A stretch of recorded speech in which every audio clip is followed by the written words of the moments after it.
On peut l'acclamer. Est-ce que nous pouvons nous asseoir? J'ai dit merci à Dieu pour cette opportunité qui m'accorde encore ce mercredi pour partager sa parole.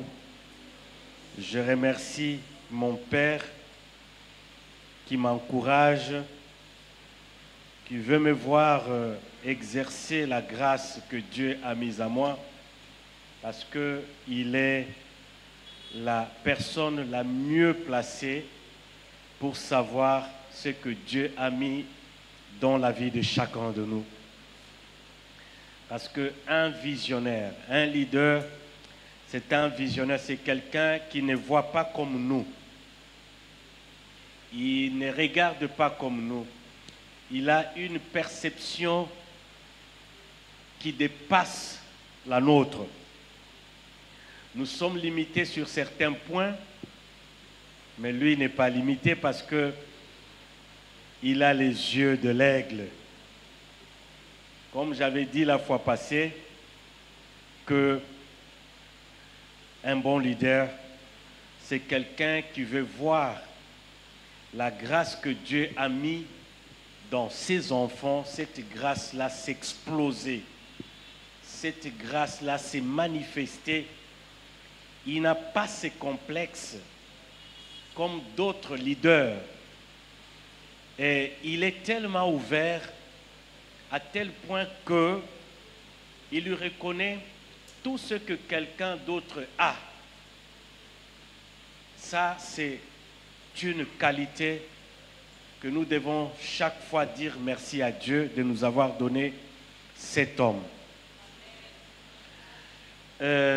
Aujourd'hui, j'aimerais parler avec vous selon la dimension de la perception ou soit de la vision. Parce que nous sommes ce que nous pensons que nous soyons. Rien ne changera, ne s'ajoutera sur ce que toi, tu ne penses pas. Nous sommes le fruit de notre réflexion. Nous sommes le fruit de notre pensée. Dieu, quand il a quitté l'éternité, la Bible nous montre l'éternité comme un cercle vicieux qui n'a ni bout, qui n'a ni commencement, ni fin. C'est un cercle vicieux. Mais ce cercle vicieux a eu une fissure.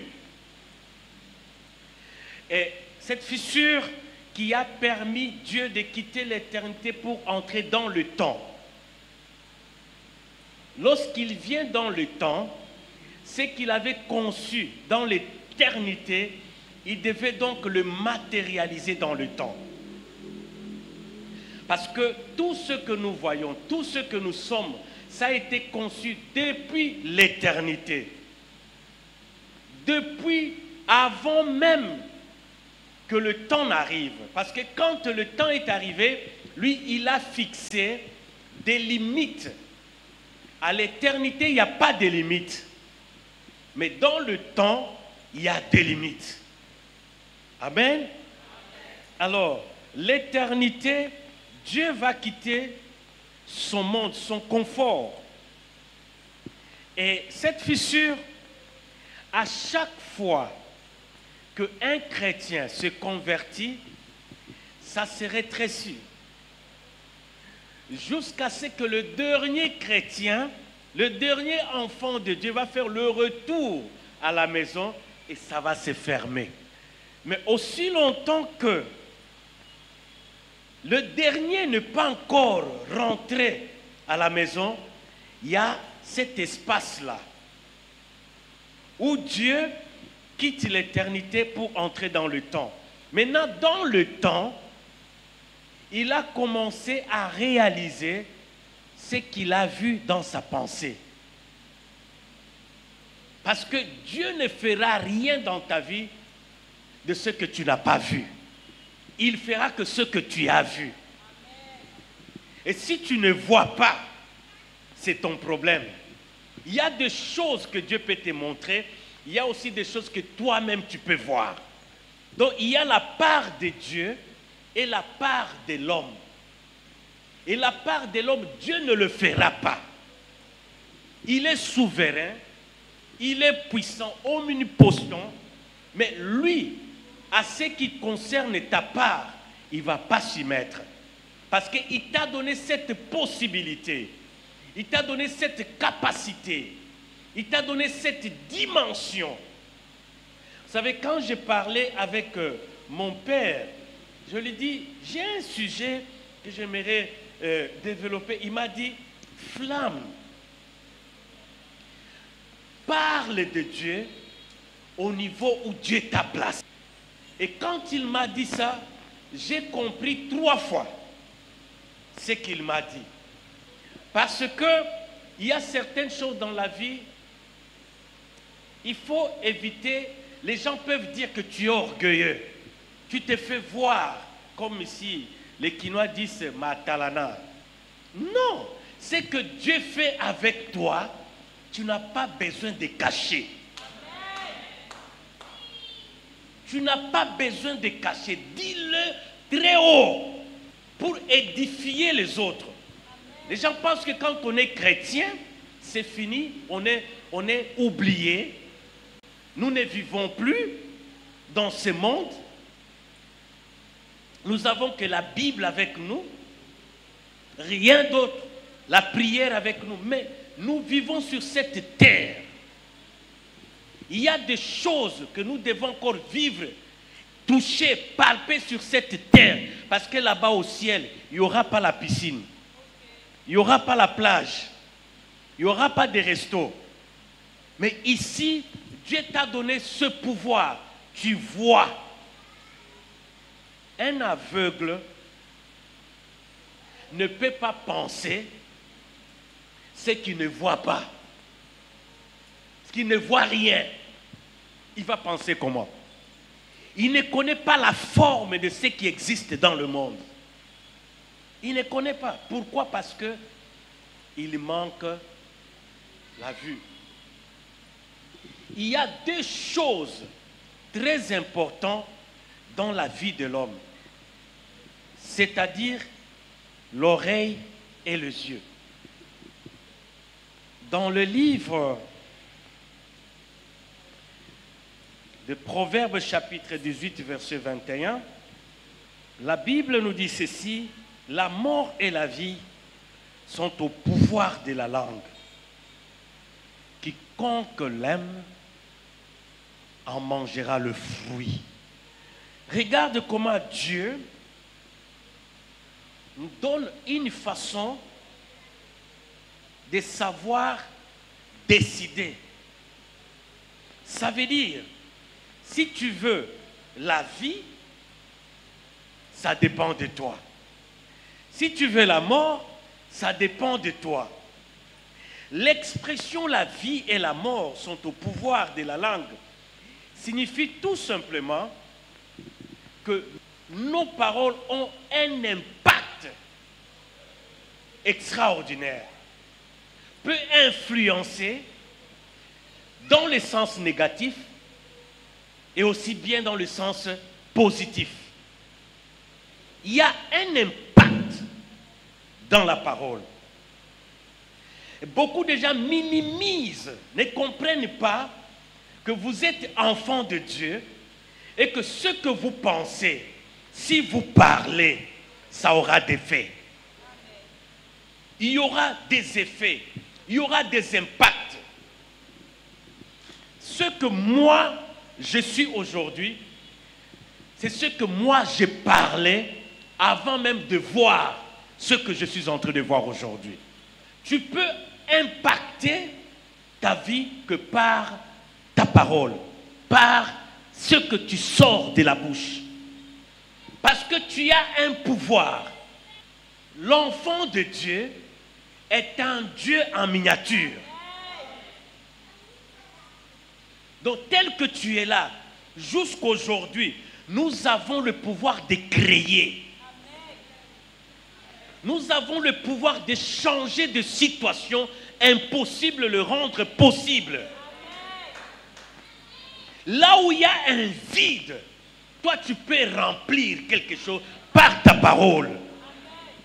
Mais pour que cela arrive, même la Bible dit, c'est de l'abondance du cœur que la bouche parle. Ça veut dire, tout ce qui doit sortir de ta bouche, ça veut dire c'est quelque chose qui est déjà conçu au-dedans de toi. Tu as réfléchi, tu as réglé, tu as arrangé, et la bouche ne répète que ce que tu as pensé. Or, ici sur cette terre, tu ne peux jamais, en tant que chrétien, utiliser le langage négatif. Le langage négatif ne paye pas. Je me souviens dans la Bible, il y a eu une femme. Cette femme était très riche. Elle avait tout dans la vie. Un jour, l'homme de Dieu, le prophète Élisée, passait toujours devant sa maison. Elle a compris que l'importance de recevoir l'homme de Dieu dans sa maison, c'est une bénédiction. Elle a dit à son mari que l'on fasse une maison, une chambre haute, pour que lorsqu'il va passer par ici, qu'il se repose. L'homme de Dieu, c'est une bénédiction. Si nous voulons aussi aller plus loin, nous devons apprendre comment entretenir l'homme de Dieu. La personne que Dieu nous a donnée. Donc, en lui, il transporte Dieu. Et quand il entre dans ta maison, donc c'est Dieu qui entre dans ta maison. Vous savez, à chaque fois que je trouvais un appartement, j'appelais toujours mon père. J'étais à la Cité du Fleuve, j'ai invité mon père. Il est venu. Il a déposé la bénédiction. Ici à Gombe, il est venu. Il a déposé la bénédiction. Et chaque voiture que j'achète, j'amène la voiture. Je dis, Père, monte. Parce que je sais, lorsqu'il monte et qu'il s'assoit sur cette chaise-là, même si tu mets le poison là contre moi, ça sera nul et sans effet. Parce que tout est béni. Lorsqu'il s'assoit, lui, il se déplace avec le qui-j'ai de Dieu. Et il entre dans ma voiture, il bénit. Et il n'a pas ce complexe-là de dire, mon fils, ça c'est une belle voiture. Mon fils, il faut continuer comme ça. L'homme de Dieu, c'est quelqu'un qu'on doit entretenir. J'ai même dit à mon père, prie seulement pour moi, parce que tu vas sortir de cette vie de locataire. Prie seulement pour moi. Parce que si lui est à l'aise, il n'aura pas le problème. Nous, en tant qu'hommes d'affaires, on n'a pas le temps de beaucoup prier. On n'a pas le temps de beaucoup lire la Bible. Par exemple, aujourd'hui, je suis resté toute la journée au bureau en train de faire des réunions. Mais si lui est à l'aise, il nous chauffe, il nous envoie le feu, il nous envoie la force et nous montons toujours. Et cette femme a compris l'importance de l'homme de Dieu. L'homme de Dieu a observé qu'il n'y avait pas d'enfant. Il va se renseigner, on lui dira que cette femme n'a pas d'enfant. Il va prier, l'enfant est arrivé. Et quand l'enfant grandissait, l'enfant est tombé malade, l'enfant est mort. Quand l'enfant est mort, on est venu dire à la femme que ton fils est mort. Elle a seulement dit à son serviteur, arrange-moi le cheval, l'âne, je vais aller voir l'homme de Dieu. Quand son mari lui demande, tu vas voir l'homme de Dieu, ce n'est ni l'époque de la lune, ni l'époque qu'il faut visiter les hommes de Dieu. Qu'est-ce qui ne va pas? Elle répond, tout va bien. La parole, la langue, elle-même, elle n'a même pas pleuré. Parce qu'elle sait que c'est Dieu qui m'a donné cet enfant. S'il meurt aujourd'hui, c'est Dieu qui va le ramener à la vie. Tout va bien. Elle avance. Le serviteur de l'homme de Dieu qui vient lui demander qu'y a-t-il, elle répond toujours, tout va bien. Et nous avons, si on a un petit problème, on te pose même la question, est-ce que ça va? Dis, ça va un peu, ça restera toujours un peu. Même si ça ne va pas, il faut toujours dire, tout va bien. Il faut toujours dire, ça va. Ça peut être ton ennemi qui vient vers toi pour te demander parce qu'il a fait quelque chose pendant la nuit. Il vient maintenant pour vérifier. Physiquement comme ça, il te dit, comment ça? Hey, j'ai mal dormi aujourd'hui. Lui dans son cœur, il a eu. Mais si tu réponds, tout va bien, j'ai bien dormi, je me suis bien réveillé, lui-même se dit, mais ce que j'ai fait là, ça n'a pas marché. La parole. La parole. Il faut voir loin. Et ce que tu vois ne garde pas à l'intérieur de toi. Parle. Ceux qui vont te traiter de fou, qui te traitent de fou. Ceux qui vont te traiter d'orgueilleux, qui te traitent d'orgueilleux. Mais toi, parle. Tu n'as pas de voiture, mais tu dis, j'ai la voiture. Où est ta voiture? Elle est restée au garage. Peut-être tu vas rouler dans des véhicules qui n'existent pas encore aujourd'hui. Parce qu'on est en train toujours de crier. Alors lorsque tu prononces ces mots, lorsque tu parles que moi j'irai loin, moi je serai très haut, je serai millionnaire, je serai milliardaire, je serai un grand homme d'affaires, je serai une grande femme d'affaires. Cela va se réaliser. Et cette parole va créer. Jusqu'à présent, je suis en train de dire toujours que moi, Flamme, mon nom sera connu. Parce que le nom de ma famille n'est pas connu. Mais mon nom sera connu. Et au travers de moi, on va connaître le nom de ma famille. Parce que je vois, je regarde loin. Et surtout, moi, quand je marche, je vois toujours, d'ici 10 ans, qu'est-ce que je deviendrai? D'ici 10 ans, qu'est-ce que je vais faire? Et je travaille ma vie par rapport à ça.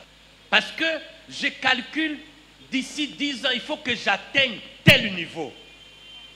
Et je travaille, je fais tout pour que, avant qu'il ne soit, que j'atteigne ces 10 ans-là, j'ai déjà fait quelque chose. Ne soyons pas des chrétiens qui êtes là à l'église, qui ne rêvent pas. Il faut rêver. Ce monde nous appartient. Amen. Et quand tu marches, dis-toi, je ne suis pas n'importe qui.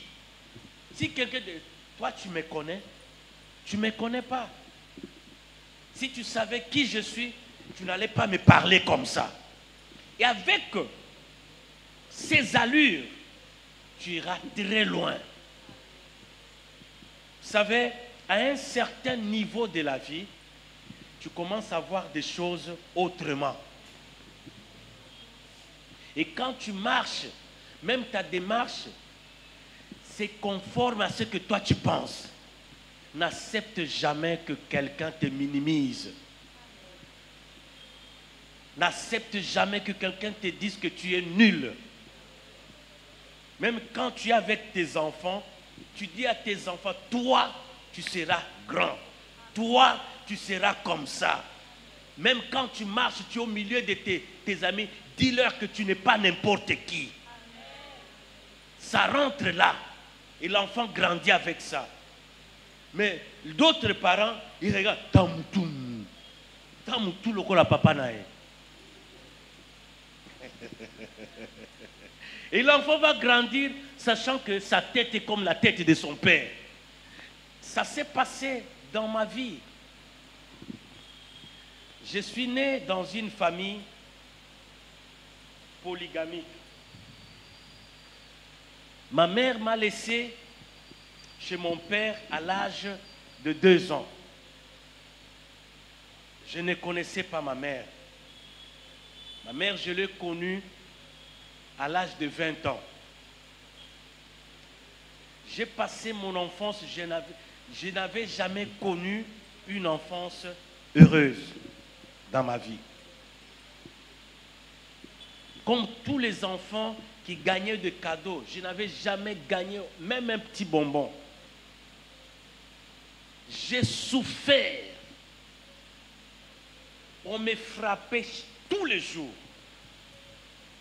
Et quand on me frappe, je vais pleurer jusqu'à ce que je n'ai plus les larmes aux yeux. Parfois, on me privait à manger. Mais je vais à la cuisine, je vois la nourriture, je vole, la soupe reste partout, partout. Et je sors comme ça, mouibi, on me frappe.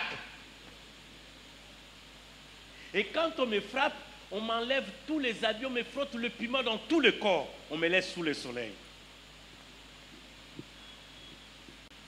Mais ce qui est grave, et pendant tout ce temps, je grandissais, je disais, moi, je serai grand. Vous me faites souffrir, demain ce serait mon tour. Je parlais ça comme ça. Et quand je disais ça, on me disait, Talandoki.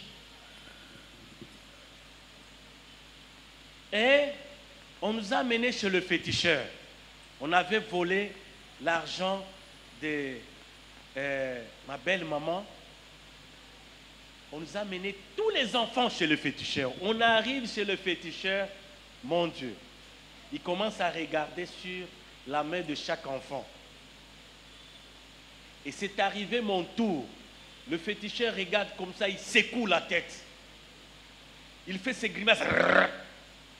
Je dis, ce n'est pas moi, je n'ai pas volé. C'est pas moi. Il regarde encore. Il secoue la tête, secoue la tête. Il demande à ma belle-mère, c'est ton fils? Il dit, oui, c'est mon fils. Ton fils a une étoile. Je n'arrive pas à regarder cette étoile, à fixer cette étoile.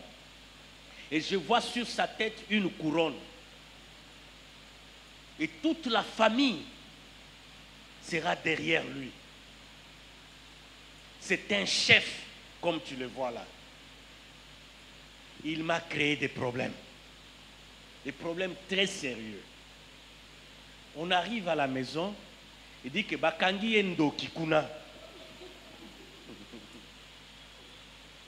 Et il me pose la question, on n'a pas dit que tu es chef? J'ai dit oui, on a dit que je suis chef.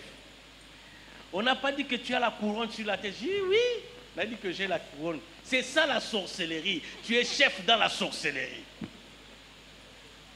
La souffrance s'est augmentée encore. Oh Jésus. Mais Dieu est bon. Dieu est bon. Je vous dis ce que je sais. Dieu est bon. Et lorsque je le dis avec toute conviction. Personne ne peut me contredire. Je ne le dis pas par la foi, non. Parce qu'il y a le Dieu est bon par la foi et le Dieu est bon par rapport à ce que toi tu as vécu. Et ici, moi je ne vous parle pas de la foi. Parce que lorsqu'on donne la définition de la foi, ça paraît quelque chose que tu rêves. Une démonstration de ce que tu ne vois pas. Mais moi, je ne parle pas de ce que je ne vois pas. Je parle de ce que je vois. C'est ça la différence de la foi. beaucoup de gens, nous parlons de la foi.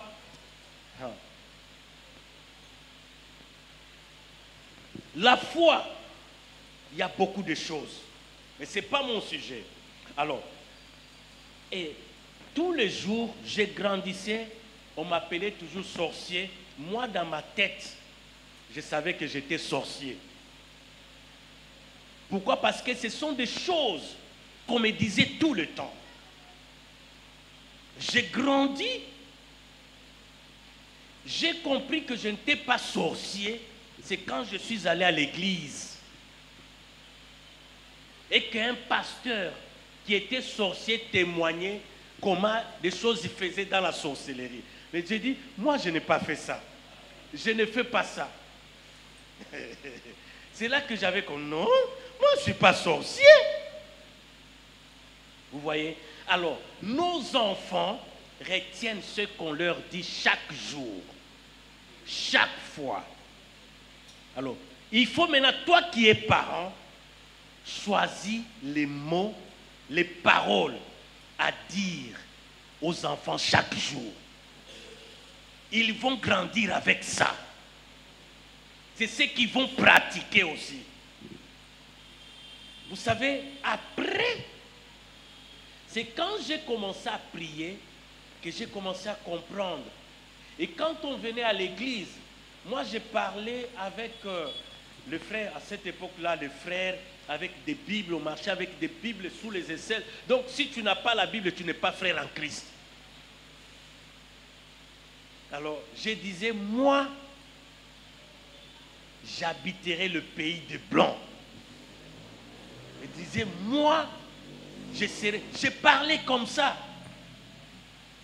Et aujourd'hui, tout ce que moi je disais, je suis en train de vivre ça. J'ai dit à mes amis, moi, avant que je ne puisse avoir l'avion, je disais, moi, je ne peux pas voyager dans l'éco, classe économique, jamais. Je vais voyager dans des business class. Et tu demandes le billet, c'est combien? 5 000 $. Même si j'ai 10 000, j'enlève 5 000. Je suis en train de me placer à la dimension que Dieu me voit.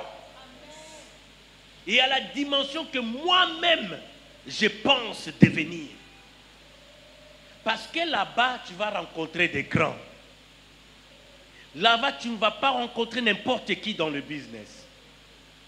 Tu vas rencontrer et les ministres, et les gens ici dans la rue, tu ne vas pas le voir.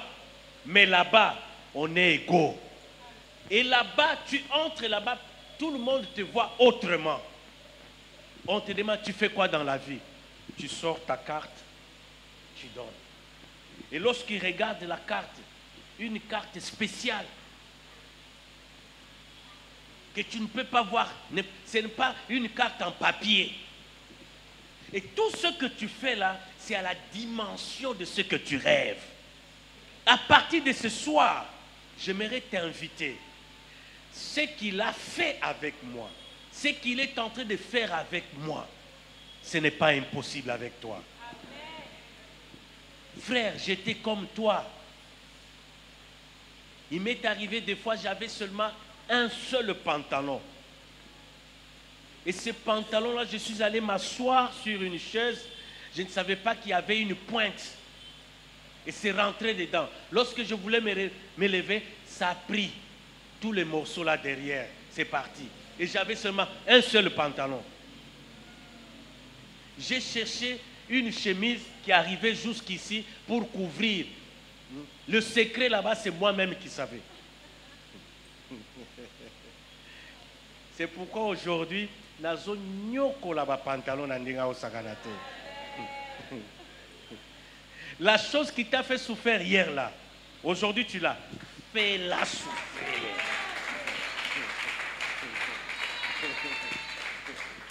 Amen.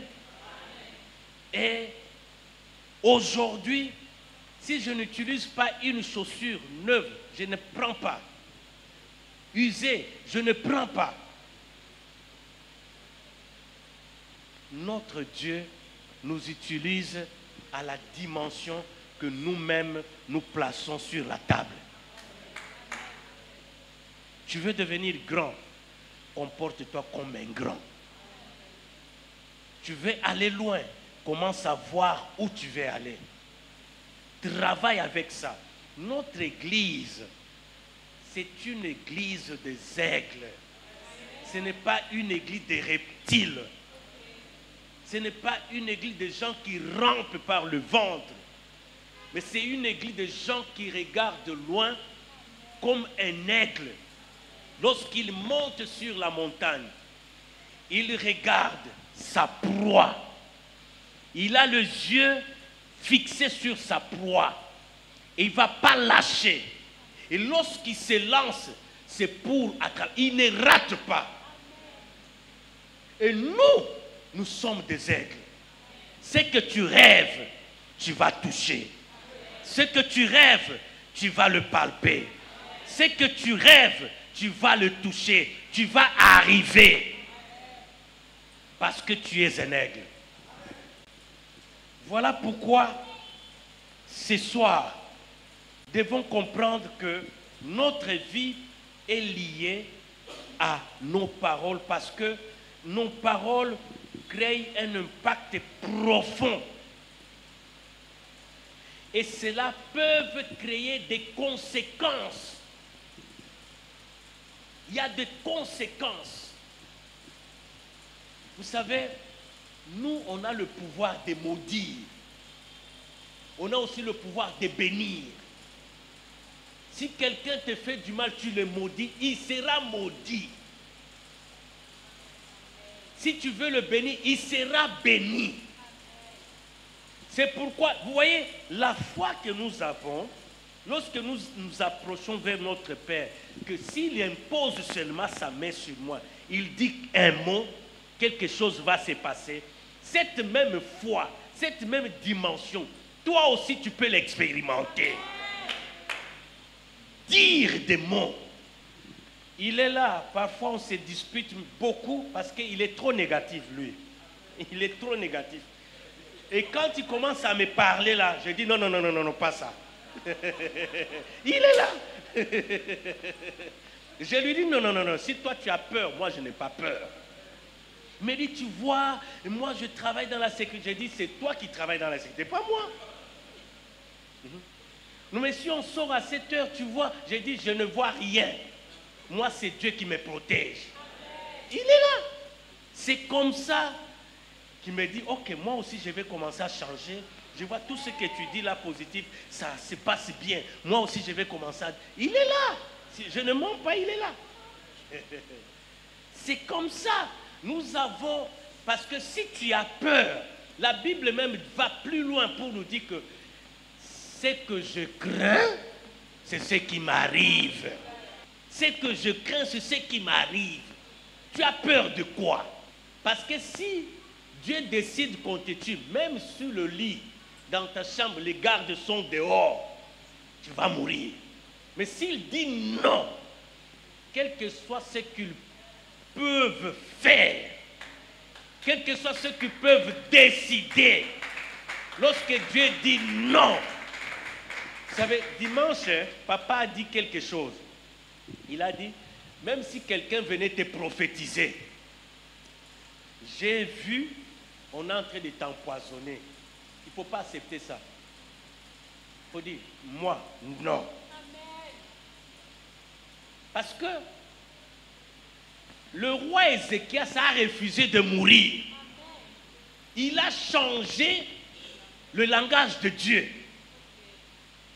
Or, la Bible dit, ce que Dieu dit, personne ne peut changer. Mais lui a changé. Le prophète est venu le lui dire, prépare ta famille, ta maison. D'ici 3 jours, tu vas mourir. Il dit, non, non, non, non, non, non. Tu m'amènes vite comme ça, pourquoi? Je ne vais pas mourir. La Bible dit que le prophète n'était pas encore arrivé au portail. Dieu lui a dit, rentre. Dis-lui que tu ne vas plus mourir dans 3 jours. Je t'ajoute 15 ans. nous sommes capables de changer des choses. Ta façon de prier, ta façon de parler, ta façon de marcher sans un langage. Ton attitude dégage un langage.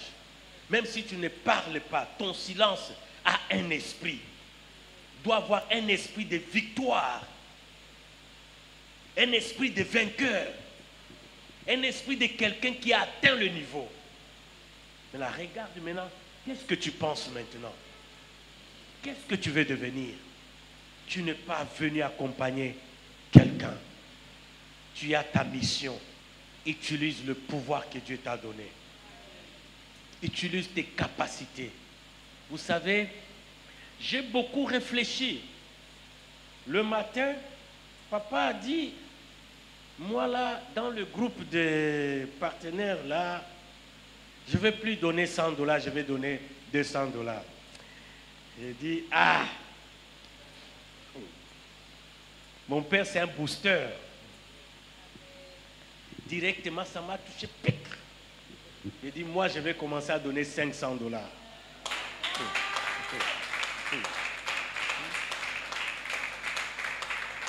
Oui, Dieu, il donne. Pourquoi nous allons donner en dessous de ce que Dieu nous voit? Dieu ne me voit pas dans les $100. Pourquoi je me rabaisse encore comme ça? J'ai dit, je vais monter. On va voir maintenant qui va monter avec moi.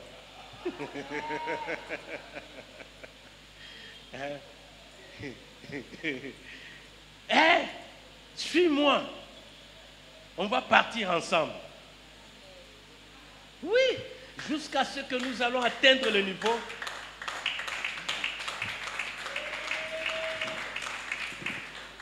J'ai vu, si moi je donne 500, même la façon que Dieu va me donner va changer.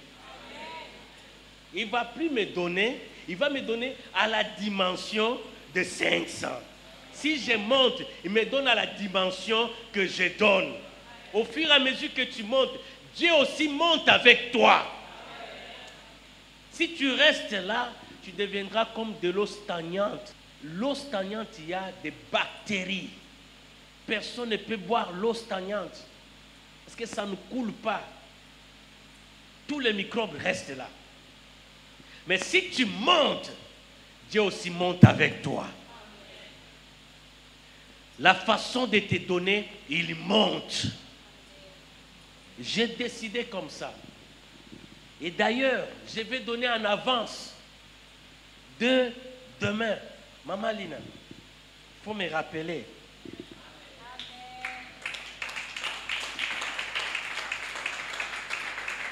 C'est comme ça. Moi, quand je l'écoute, quand il est en train de parler, je reste seulement comme ça. Ça rentre, mais moi j'entends 2 fois ce qu'il me dit. Je comprends 2 fois plus. Moi, je travaille à temps plein. Pourquoi je vais rester toujours dans le sang? Si toi tu étais dans le sang, monte même dans 200, monte même 300. Monte. Dieu va monter avec toi. Parce que tel que nous sommes, moi je vois tout le monde ici est patron. Ah oui? Tout le monde ici est patron. Tout le monde est patron ici. Nous tous, nous sommes des patrons. Amen. Nous nous levons dans la prière. J'aimerais vraiment que tu entres maintenant dans cette dimension-là. Tu vois? Vois-toi dans un niveau très élevé et commence à parler. Parce que lorsque tu parles, ta parole devient comme une sémence jetée sur la bonne terre. Si tu ne parles pas, tu gardes cette sémence dans ton cœur, rien ne changera. Ma Bible va plus loin pour nous dire, si tu confesses de ta bouche le Seigneur Jésus, tu es sauvé. Si tu confesses de ta bouche que toi, tu deviendras grand, cela va se réaliser. Alors, j'aimerais que tu entres dans cette dimension.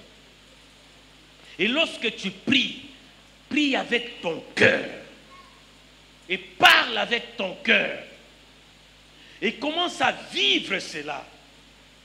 Tu n'es pas venu accompagner personne. Ton tour est arrivé. Ton temps est arrivé. C'est maintenant ton tour. C'est maintenant ta saison. Alors, jette-toi, lance-toi dans cette saison.